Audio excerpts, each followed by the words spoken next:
Buenos días, compañeros. Buenos días, tardes, noches. Nosotros somos el equipo 3, el cual está conformado por Castro Ramírez Abigail, su servidor Galván Márquez Iván, González Castillo Nancy Paola, Vargas Miranda Karen Michelle, Rojas Flores Alex Danae y Casillas de la Torre Iliana. Les presentaremos a continuación el capítulo 5, que es predicciones de la conducta de la salud.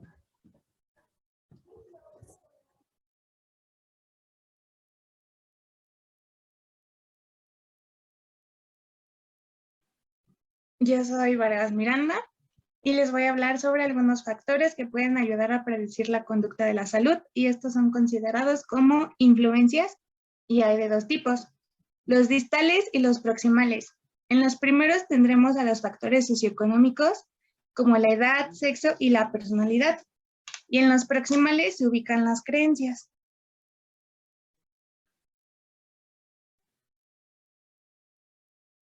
Existen algunos modelos para explicar y predecir las prácticas de riesgo a través del análisis de actitudes y creencias que tiene el individuo. Como algunos de ellos puede ser el modelo de 3 factores de Eysen, en el cual son de 3 dimensiones: extraversión, introversión, neuroticismo, estabilidad emocional, y psicoticismo y autocontrol. En la personalidad va a depender de las puntuaciones de estas dimensiones. Por otro lado, está el modelo de 5 factores de McGrath y Costa, que consta de neuroticismo, extraversión, apertura, afiabilidad y responsabilidad. Estos factores van a ayudar a que la personalidad de la persona y poderlos tengan una relación para las conductas de salud que la persona va a tener en sí mismo. Y es así como van a ser otro concepto importante, que es el lugar de control. Y en existen tres dimensiones: la interna, externa y los terceros poderosos. La interna se refiere al individuo, va a determinar su propia salud.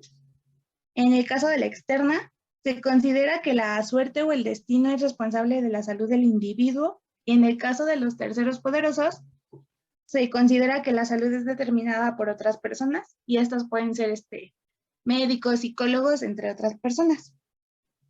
Y algo que está sumamente relacionado y es importante considerar es que si el individuo valora su salud,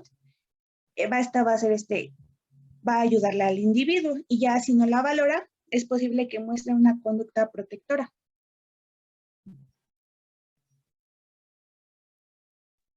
Mi nombre es Nancy González y les voy a seguir mencionando factores. Y bueno, los seres humanos son básicamente seres sociales y nuestra conducta es el resultado de muchas influencias como son la cultura y el entorno en el que nacimos, en el que vivimos, grupos, los subgrupos e individuos con los que nos relacionamos. Y esta, a su vez, nuestras emociones, creencias, valores y actitudes personales están influidas por todos los factores más generales. Aprendemos nuestra propia experiencia, ya sea positiva o negativa, y también al observar las conductas y experiencias de otros. Estas últimas, es decir, las conductas de las que nos rodean, crean una norma social que sugiere una aprobación implícita o explícita de determinada conducta. Bueno, en cuanto a las actitudes, encontramos 3 concepciones. La primera es que son representaciones de sentido común que tienen los individuos respecto a objetos, personas y sucesos. La segunda concepción es que son componentes únicos basados en la evaluación afectiva de un objeto o suceso. Y la tercera concepción es que es una predisposición o un estado de disponibilidad mental estable e inobjetable que influye sobre los juicios de valor. En 1960 se acepta un modelo de 3 componentes de la actitud que considera que las actitudes son relativamente duraderas y generalizables, y están compuestas por el pensamiento, es decir, la cognición, el cual se refiere a las creencias sobre el objeto actitudinal; lo emocional, que se refiere a los sentimientos hacia el objeto; y el conductual o intencional, que se refiere a las acciones pretendidas hacia el objetivo.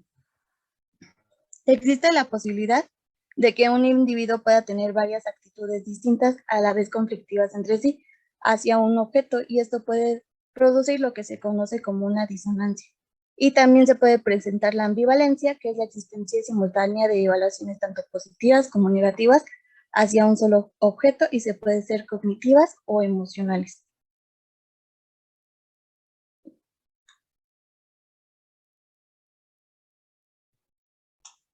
En cuanto a la percepción del riesgo y el optimismo real, los individuos suelen tener conductas de riesgo o no saludables porque no consideran que están en riesgo. A esto se le ha denominado como un optimismo irreal, dado que nadie puede correr un riesgo reducido.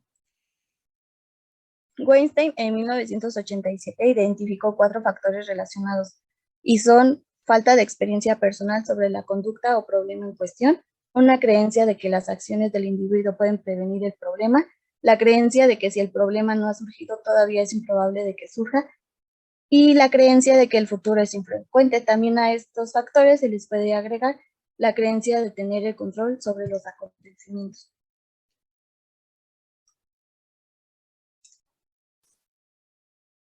En cuanto a los objetivos y motivación para la conducta, la teoría de la cognición social nos dice que la conducta está motivada por las expectativas sobre el resultado y las metas, y estas a su vez se relacionan con la autorregulación, que es un proceso conductual y cognitivo por el que los individuos actúan de forma que logran los resultados deseados o reducen los resultados indeseados. Esta conducta se considera como una conducta orientada a la meta, y las metas se centran en nuestra atención y dirigen nuestros esfuerzos. Las metas más valoradas van a dar un lugar mayor y persistente. La conducta de salud proporciona funciones de afrontamiento y se han identificado 5 funciones, que son la resolución de problemas, sentirse mejor, evitación, tiempo fuera y prevención. Relacionado con esto tenemos el concepto de autoeficacia, que es la creencia en las capacidades de uno mismo para organizar y llevar a cabo los recursos para la acción necesaria para resolver situaciones prospectivas. Es decir, la creencia de que una acción futura está al alcance de la posibilidad de uno mismo genera probablemente otras actividades cognitivas y emocionales, como plantearse elevadas metas personales, expectativas de resultados positivos y padecer menos ansiedad. Estas cogniciones y emociones afectan a la vez acciones para poder alcanzar la meta, es decir, el éxito de una meta se retroalimenta para aumentar el sentimiento personal de autoeficacia.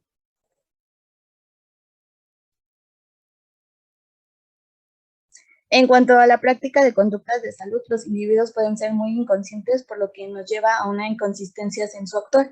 Esto es explicado porque las distintas conductas de salud están controladas por distintos factores externos o porque las actitudes hacia la conducta de salud pueden variar entre los distintos individuos y para un mismo individuo. En el caso de un mismo individuo, la conducta de salud puede estar motivada por distintas expectativas y también los individuos difieren en cuanto a sus metas y motivaciones, o los factores de motivaciones pueden cambiar a lo largo del tiempo, y los desencadenantes y barreras de la conducta están influidas por el contexto. A continuación, mis compañeros abordarán una serie de teorías y modelos que han desarrollado en un intento de explicar y predecir la conducta de salud.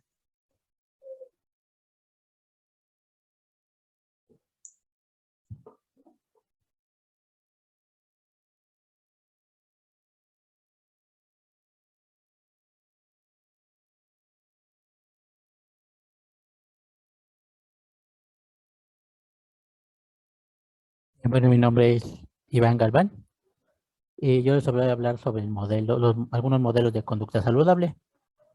Para empezar, pues tenemos que tener en cuenta que si bien los hábitos saludables pueden reducir nuestros riesgos de tener alguna enfermedad, pues esto solo es un riesgo estadístico, es decir, que no garantiza que tendremos una larga vida sana o que no nos enfermemos, porque todos estamos expuestos a enfermarnos, ya sea aunque llevemos una vida sana, que nos alimentemos bien o hagamos ejercicio. Bueno, como mencioné, pues la conducta no es el único factor que provoca enfermedades. Se han visto casos en los que se puede explicar tener una explicación parcial eh, desde el punto de vista social, cognitivo y conductual de algunas enfermedades y tiene una conclusión basada en la evidencia empírica, como veremos en los siguientes modelos. Bueno, el primer digamos que el primer antecedente de estos modelos pues es el cambio de conducta. Se menciona que son las primeras teorías de las cuales pues hablamos de una conducta que se basa en un supuesto simplista de que de forma cognitiva entra información, nosotros cambiamos nuestra actitud y eso a su vez nos hace cambiarnos de conducta. El problema con este modelo es que es muy simplista, es muy simple y no puede explicar o no abarca todas las conductas o todos los modelos de conductas de salud. Se menciona que, pues, a pesar de que es muy simplista, pues sí, muchas organizaciones, muchas instituciones, pues siguen dando esta educación de sanidad con este modelo simplista, aunque se han propuesto varios modelos como para poder explicar la conducta de salud y del cambio de conducta, como lo vemos a continuación. Bueno, mi nombre es Ileana Casillas y yo le voy a hablar sobre los modelos de continuo sobre el cambio de conducta. El primer modelo es el modelo de creencias sobre la salud. Y bueno, este modelo propone que una persona realiza determinadas conductas de salud. Bueno, que esto depende de los factores demográficos. Los factores demográficos pueden considerarse la clase social, sexo, edad y creencias también. Bueno, estas creencias también influyen en la percepción de la amenaza y la evaluación de la conducta y también la acción y la motivación para la salud. Bueno, en esta imagen se puede ilustrar un poco cómo se combinan los diversos componentes que están en este modelo. El primero que podemos ver son las variables demográficas, como ya les decía, como por ejemplo el sexo, la edad, la clase social. Lo primero que nos menciona es la susceptibilidad percibida, después la gravedad percibida, beneficios percibidos, barreras percibidas, claves para la acción y motivación para la salud, y solo 3 de estas nos llevan a la probabilidad de ejecutar una conducta. Bueno, nos ponen ciertos ejemplos para que podamos como entender esos conceptos y ver cómo se relacionan justamente. La primera sería percibir la amenaza. Justo, creo que las enfermedades cardiovasculares son una enfermedad grave cuyo riesgo aumenta cuando se tiene exceso de peso. Eso es la gravedad percibida, cuando nos damos cuenta como la gravedad que puede llegar a tener una enfermedad. La siguiente es la susceptibilidad percibida, que sería, creo que yo tengo exceso de peso y eso me hace susceptible a esta enfermedad. La siguiente es, si pierdo peso, mejoraría mi estado de salud. Eso es un beneficio percibido que nos puede llevar a un cambio, a una probabilidad de conducta. El siguiente es cambiar mi alimentación y prepararme para cuando yo tenga que dar de comer a mi familia y eso va a ser más caro, es una barrera percibida, ¿no? Como los problemas que podemos encontrar para llevar a esa conducta. Sigue las claves para la acción. La clave para la acción justo son los riesgos que percibimos externa o internamente y las cosas que nos hacen buscar el cambio, ¿no? Como lo que pensamos, justo el ejemplo que nos da para la interna es, normalmente me quedo sin aliento en cuanto hago cualquier cosa, así que tal vez debería ponerme a hacer dieta o ejercicio, ¿no? En el momento, eso de la clave para la acción es como el momento en el que te das cuenta que necesitas ejecutar la conducta y aquí, bueno, la flecha claramente nos muestra que nos lleva a la probabilidad de conducta. Y por último, la motivación para la salud, que de igual manera nos lleva a la probabilidad de conducta, que, bueno, es tan fácil como la importancia que tenga para nosotros estar sanos. El siguiente es, bueno, el modelo de creencias sobre la salud y la conducta preventiva. En este apartado nos daba el ejemplo sobre el cáncer de mama y la necesidad de evaluar la motivación para la salud en vez de suponer que todos los individuos valoran la salud de la misma manera, ¿no? No todos tienen la misma motivación siempre para tener un óptimo estado de salud. Lo que nos menciona es justo la autoexploración del cáncer de mama. Es realmente algo muy fácil de hacer y algo que podría como evitar muchos casos de cáncer, pero realmente los estudios indican que son pocas las mujeres que realmente se realizan un chequeo, ¿no? Porque justo no todos tienen esta motivación de la salud.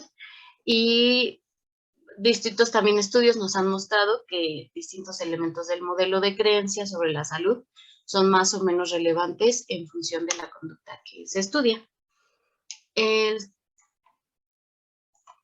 Sigue las limitaciones, bueno, la reducción de riesgo. Aquí nos menciona que uno de los mejores factores de predicción de lo que haremos en el futuro es lo que hemos hecho en el pasado, ¿no? Y justo nos menciona que nos ponen de ejemplo del uso del preservativo y menciona que la mayoría de los jóvenes que antes de iniciar su vida sexual no sabían sobre este uso del preservativo, después les costará más trabajo como tomar este hábito de protegerse en todas sus relaciones sexuales, ¿no? Bueno, lo que nos dice es justamente que la mejor forma de predecir cómo se cuidará a alguien o la forma de su salud es lo que ha hecho en el pasado.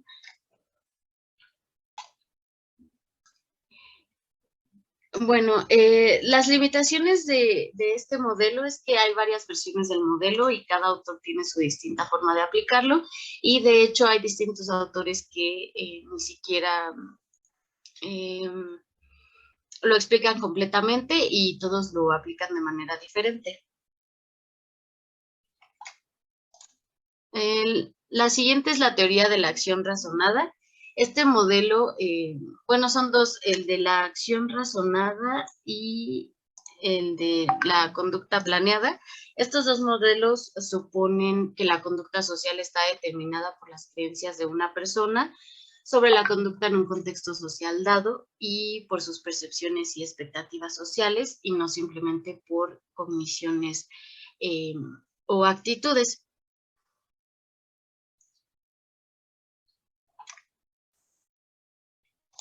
Bueno, de igual manera, bueno, este modelo nos dice que los individuos se conforman de forma orientada a sus metas.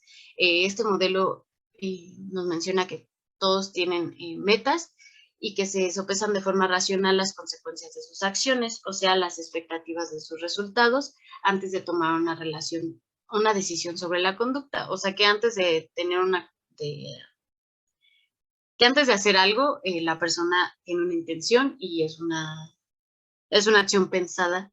Se cree que la conducta está determinada proximalmente por la intención conductual, que a su vez está influida por la actitud del individuo hacia la conducta objeto.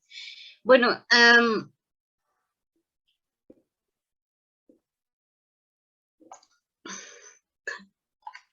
en la siguiente diapositiva podemos ver que este modelo intenta analizar y desarrollar los procesos psicológicos implicados en la creación de una relación entre la actitud y la conducta, al incorporar influencias sociales más generales y la necesidad de la creación de una intención. Un concepto muy importante en este modelo es la norma subjetiva, es las creencias de las personas, como la motivación que tienen las personas al cambiar, pero porque otras personas se lo han pedido o porque creen que las otras personas, que ellos tengan un cambio, los haría sentir mejor, o en caso de que sean familiares o amigos, o en caso de que algún familiar se lo haya pedido. Bueno, la teoría de la conducta planeada es el control conductual percibido como la creencia de una persona que tiene el control sobre su propia conducta en determinadas situaciones, incluso cuando enfrenta determinados obstáculos. También propone el control conductual percibido e influirá directamente sobre la intención y indirectamente sobre la conducta. Bueno, en este modelo nos menciona, bueno, esta teoría nos menciona que es importante la manera en la que nosotros nos percibimos, la manera en la que nosotros, las creencias que tenemos sobre nosotros, ¿no? El ejemplo que nos da en esta es si ya tenemos un antecedente, ¿no? Si intentamos antes ya, en este ejemplo, dejar de fumar, ya sabemos cómo nos comportamos cuando dejamos de fumar, o ya sabemos qué tan difícil es y qué tan capaces somos. Y bueno, aquí nos menciona justo, incluyendo la conducta previa, los éxitos y los fracasos. Y por último, las limitaciones de la teoría de la conducta planeada, que es esta teoría. La primera son las normas, que no considera otras variables. Esta teoría no está abierta como a otro tipo de variables. Y algunas de las variables que se consideran que debería integrar o que debería considerar son las normas morales, el remordimiento anticipado, la identidad propia y la intención de implantación. La intención de implantación como tal es que las metas no solo se queden como una intención, que las metas se tenga una planeación, fechas y cómo, cuándo y dónde voy a realizar esta acción.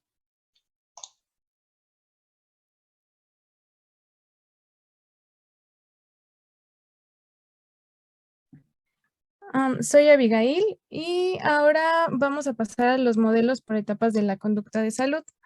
Estos modelos como tal van a considerar que los individuos están en etapas discretas ordenadas y cada una de estas va a denotar una mayor inclinación a continuar a la etapa siguiente, cambiando el resultado anterior. Esta teoría tiene 4 propiedades y la primera es que tiene un sistema de clasificación para definir las etapas.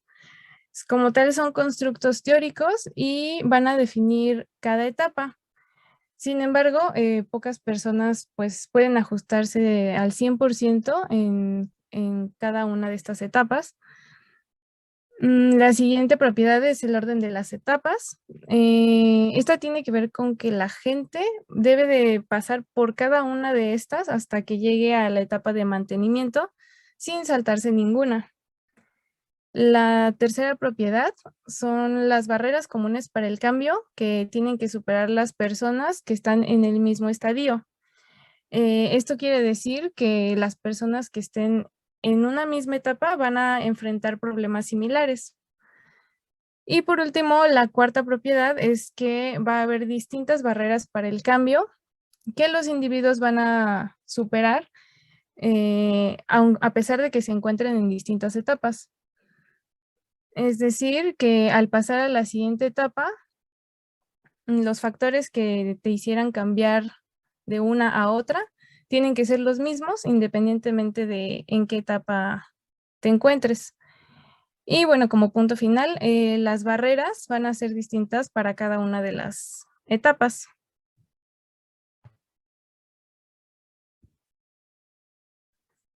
Bueno, el primero es el modelo transteórico de la salud.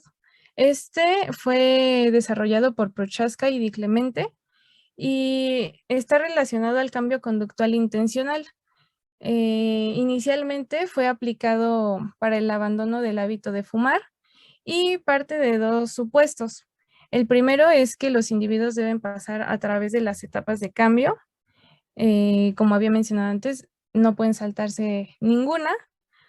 Y el segundo es que los procesos que se van a producir en cada una de estas etapas van a diferir entre sí.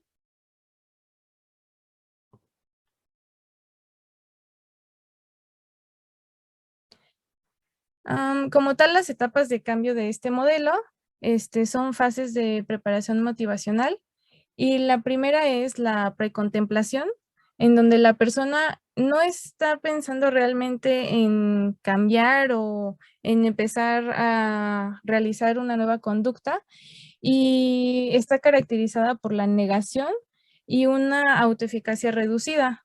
También aquí va a haber muchas más barreras por parte de la persona para poder iniciar cualquier conducta que se quiera proponer. La siguiente etapa es la contemplación, en donde la persona cree que tiene que hacer algo, pero todavía no lo piensa hacer.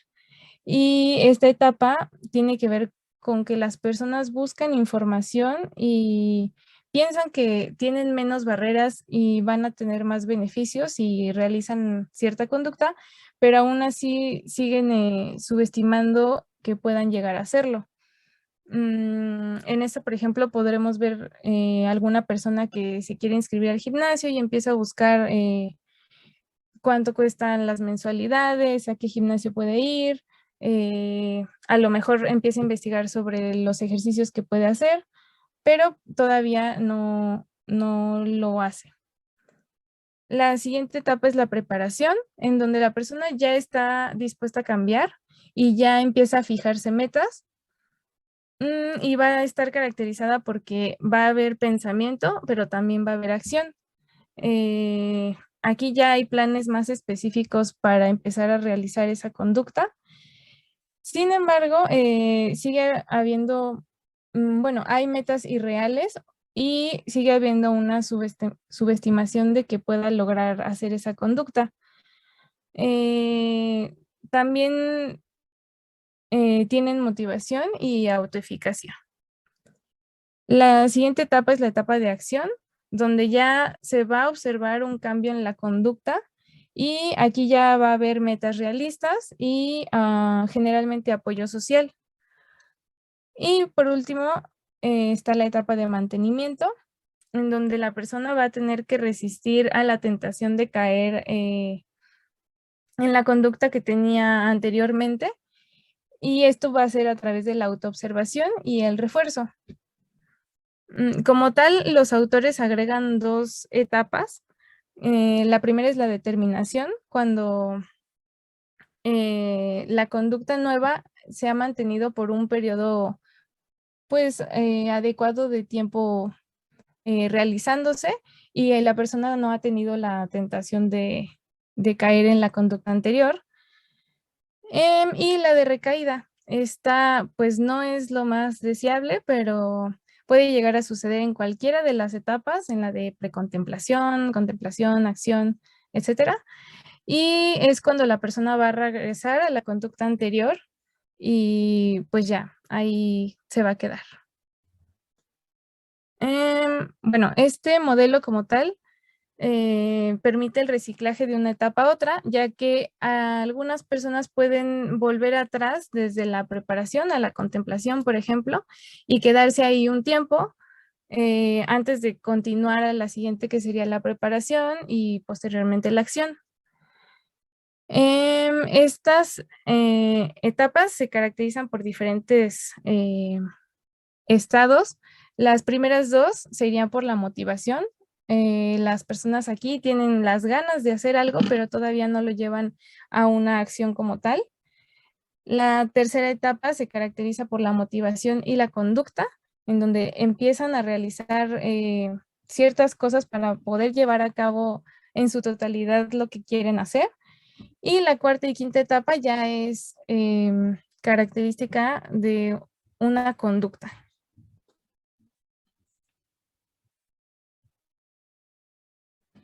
Bueno, ahora pasamos al modelo transteórico y la conducta preventiva. Aquí como tal se desarrollaba un estudio que tenía que ver con mujeres australianas sedentarias entre 40 y 65 años, a las que se les pidió que fueran a un lugar de ejercicios, un gimnasio, o que realizaran ejercicio en casa de manera intensa o moderada. Y aquí se observó que los cambios, se quería observar qué cambios había en la conducta de ejercicio a lo largo del tiempo y qué papel tenía la actividad física y la autoeficacia, así también como el equilibrio de decisión en estos cambios. Dentro de 18 meses, después de pedirle a las mujeres que fueran a hacer ejercicio, se les volvió a valorar y se encontró que hubo un incremento en los niveles de actividad para las mujeres que recibieron esta intervención, no importando en qué etapa estuvieran, de las que ya mencioné anteriormente, y un incremento de autoeficacia a medida de que se avanzaba en esta conducta de realizar ejercicio.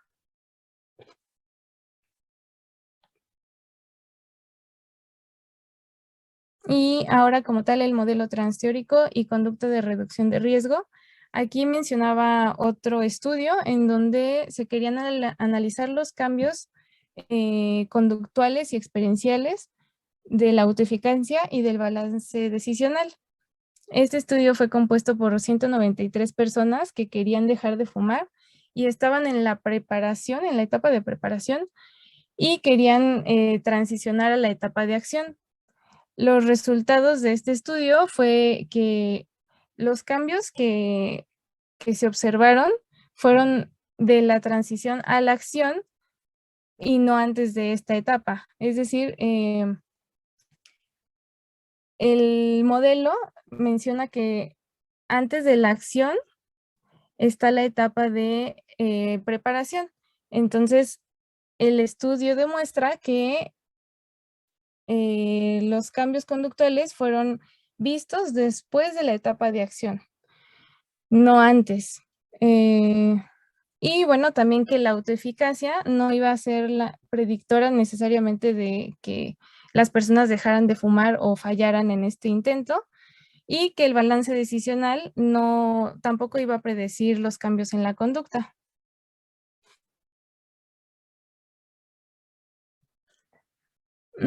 Ahora, las limitaciones de este modelo. Se hizo una distinción entre las personas que estaban en la etapa de contemplación y que estaban pensando cambiar, pero no dentro de 6 meses, contra personas que también estaban en esta etapa de contemplación, pero que sí pensaban cambiar dentro de 6 meses. Y lo que resultó de esto es que no había mucha distinción entre sus conductas y entre las diferentes conductas que se podían notar en las etapas, en todas las etapas.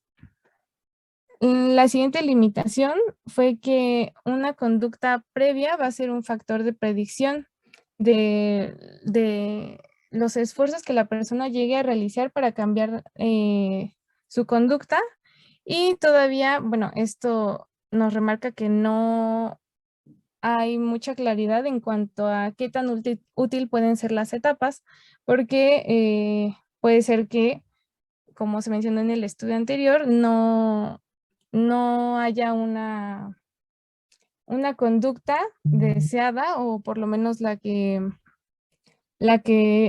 manejan los autores.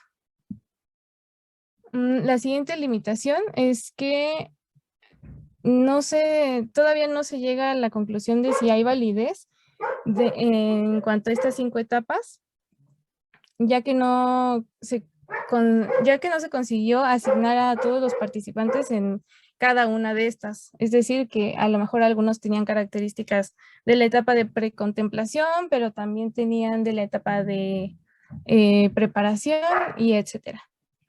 Y finalmente, que no aborda suficientemente aspectos sociales de la conducta de salud y de riesgo.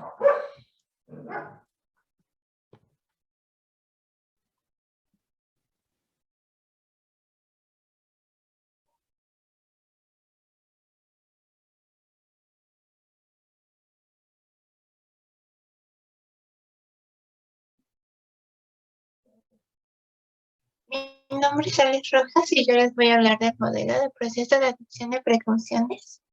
Esta diferencia del anterior consta de 7 etapas.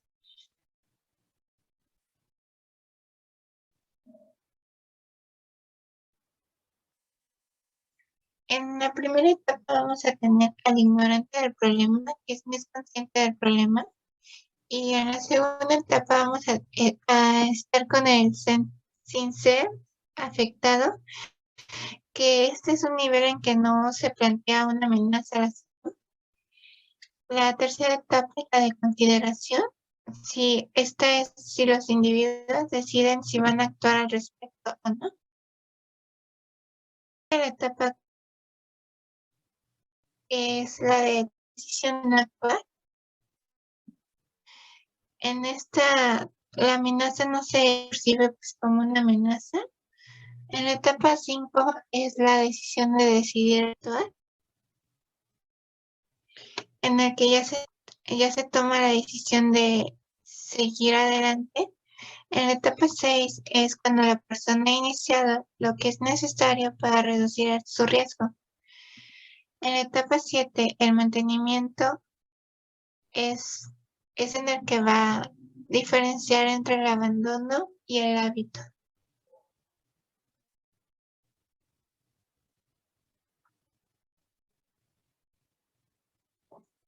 El siguiente modelo es el modelo de aproximación del proceso de acción salud. Este fue creado por Schaefer en 1992 e intenta rellenar la brecha de ineficiencia de los anteriores modelos, incluyendo principalmente lo que es la autoeficacia y los planes de acción.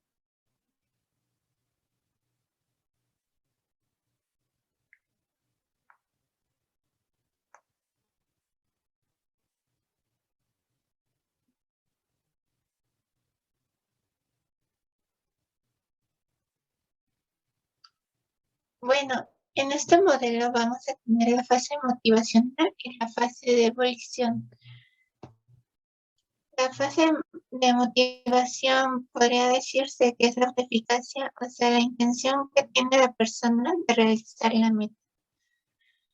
Y la fase de evolución sería esta fase en la que la persona empieza a imaginar esta acción para poder implementarla. O sea, una vez ya creada la intención de aproximación del proceso de acción, propone que la intención pase a ser una acción, o sea, los recursos necesarios para que pase de la fase de motivación a la fase de evolución, que sería la fase de acción.